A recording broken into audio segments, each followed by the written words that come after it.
ఎందుకు? అమ్మ కొడుతుంది కాబట్టి. కొడుతుంది కాబట్టి చంపేయాలని మరి చంపేస్తే నీకు అన్నం ఎవరు పెడతారా? అన్నం మా నాన్న పెడతారు. మరి స్నానం ఎవరు చేస్తారు? మా నాన్న చేస్తాడు. మరి మీ నాన్న కాలేజీకి వెళ్ళిపోతే అన్నం ఎవరు పెడతారు? అన్నం మా నాన్న పెడతాడు.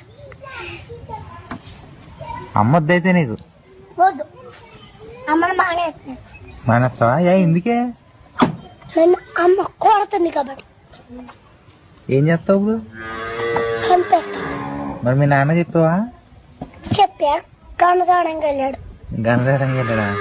నిజమేద అబద్ధం అనుకుంటున్నావా? అబద్ధం కాదు, అబద్ధం కాదు, మంచిదే చెప్తున్నా. నిజమే. నిజమే, చంపేస్తాను. తప్పు కదా, అమ్మని చంపచ్చా? చంపేస్తాను. ఎందుకు?